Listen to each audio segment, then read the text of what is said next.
اور حضرت حسن رضی اللہ تعالیٰ عنہ کا یہ طبقہ تذکرہ کیوں نہیں کرتا؟ یہ بھی ان کے بغض ہے دل کے اندر. وہ کیا ہے؟ وہ اس لیے کہ حضرت حسن رضی اللہ تعالیٰ عنہ کے بارے میں اللہ کے رسول نے پیشن گوئی کی تھی. ایک مرتبہ اللہ کے رسول خطبہ ارشاد فرما رہے تھے ممبر پہ بیٹھ کر، حضرت حسن آ رہے ہیں. حضرت حسن جیسے ہی قریب آئے فوراً اپنے بچے کو حضرت علیہ الصلوۃ والسلام نے گود میں بٹھایا.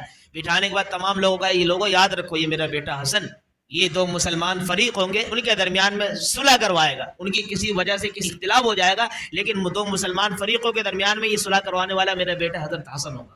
آپ علیہ الصلوۃ والسلام نے فرمایا کب؟ جب حضرت حسن چھوٹے تھے. جب بڑے ہو گئے حضرت حسن رضی اللہ تعالیٰ عنہ حضرت امیر معاویہ اور حضرت علی المرتضیٰ تھے، ان کے درمیان میں کچھ اختلاف تھا، ان کے درمیان میں صلح کروانے والے حضرت حسن تھے. یہ چیز ان کو ہضم نہیں ہوتی، اس وجہ سے حضرت حسن کا تذکرہ نہیں کرتے. ہر جگہ حضرت حسین وہ بھی بس اندرونی خانہ ہے، ان کے ساتھ بھی نہیں ہے. واللہ العظیم ظاہری طور پر یہ ظاہر کرتے ہیں کہ ہم حضرت حسین کے بڑے چاہنے والے، حضرت فاطمہ کے چاہنے والے، حضرت علی المرتضیٰ کے چاہنے والے.